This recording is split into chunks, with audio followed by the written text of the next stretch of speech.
پہلے لوگ روزانہ جاتے ہیں، پھر ہفتے کے بعد، پھر مہینوں بیت جاتے ہیں۔ کچھ قبریں ایسی بھی ہیں جن پہ کھڑے ہوں تو لگتا ہے قبریں رو رہی ہیں اور کہتی ہیں جاؤ میرے گھر والوں سے جا کے کہو کوئی پھیرا ہی لگا جائے، کوئی ایک دفعہ آئے تو صحیح، کوئی مٹی نہیں ڈالتا۔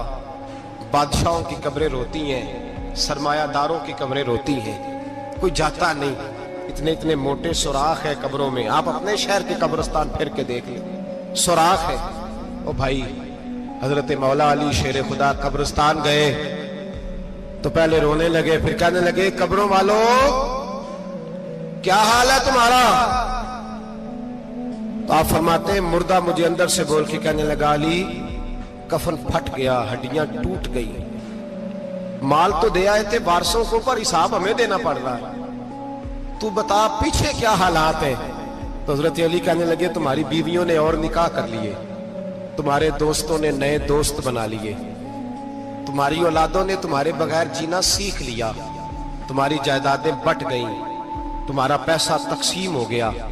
پہلے تو کوئی تمہارا نام لیتا تھا، اب تو تمہارا ذکر ختم ہو گیا، اب تو ایک دو نسل تک تمہارا ذکر تھا، اب تو تمہیں یاد ہی کوئی نہیں کرتا۔ کہتے ہیں لوگ یہاں کوئی رہا کرتا تھا، یہاں کوئی ہوا کرتا تھا، اب تو تم قصہ پارینہ قصہ ماضی ہو گئے، حساب کا وقت قریب ہے، قریب آ گیا وقت۔ اللہ فرماتے اقترب للناس حسابهم وهم فی غفلۃ معرضون، فرمایا حساب کا وقت قریب آ گیا ہے تو ابھی بھی غافل ہے۔ جمعۃ الوداع ایک پریشانی لگانے کا ارادہ تھا، بڑی پریشانیاں پالی ہیں، ایک پریشانی اور پال لو، جس کو یہ پریشانی لگ جائے اس کی عمل سمرنے لگ جاتا ہے۔ یہ پریشانی پال لو اگر مجھے حساب دینا پڑے۔ حضرت عمر کا فرمان، آپ فرمایا کرتے تھے اپنا حساب خود کر لو قبل اس کے کہ اللہ تمہارا حساب کرے، خود کر لو اپنا حساب، خود کھاتے ٹھیک کر کے رکھو، چیک کر کے رکھو۔ میری دعا ہے اللہ پاک ہمیں ان میں شامل کرے جن کو وہ معاف کرنے والا ہے، آمین تو کہہ دے۔ اللہ تبارک و تعالی ہمیں ان لوگوں میں شامل کرے جنہیں اللہ بغیر حساب جنت عطا کرنے والا ہے۔ فکر پیدا کریں، سوچ پیدا کریں۔ اللہ تبارک و تعالیٰ کو راضی کرنے کے ایام ہے اور اس کی رضا کی طرف توجہ کریں سارے حضرات۔ اللہ تبارک و تعالیٰ آپ کو سعادت مندیاں اور برکتیں عطا فرمائے۔ اللہ کی بارگاہ میں یہ دعا ہے اللہ مجاہدین کی مدد فرمائے، اسلامی حکمرانوں کو غیرت ایمانی نصیب کرے اور اللہ تعالیٰ انہیں اخلاص کے ساتھ دین کے لیے اکٹھے ہونے کی توفیق عطا فرمائے۔ اللہ ہماری حاضری قبول فرما، اللہ تعالیٰ امت کی خیر فرما، پاکستان پر فضل فرما، اپنی رحمتوں سے ہم سب کو مالا مال فرما، بیماروں کو شفا عطا فرما، مقروضوں کو قرض کے بوجھ سے رہائی نصیب فرما، تنگ دستوں کو وسعت عطا فرما۔ اللہ عالم اسلام کے حق میں رحمت والے فیصلے فرما، فلسطین کے مجبوروں کی مدد فرما، صہیونی طاقتوں کو نیست و نابود فرما۔ اللہ تعالیٰ دنیا ہو یا آخرت ہو ہماری پردہ پوشی فرما، ہمارے حال پہ رحم فرما، ہم سے درگزر فرما، علم نافع عمل صالح کی توفیق عطا فرما، سجدوں کا ذوق اور عبادتوں کا شوق عطا فرما، تلاوتوں کی لذت عطا فرما، اپنی رحمت اور اپنا فضل نصیب فرما۔ رب اغفر وارحم وانت خیر الراحمین، وصلی اللہ تعالی علی حبیبہ سیدنا و مولانا محمد۔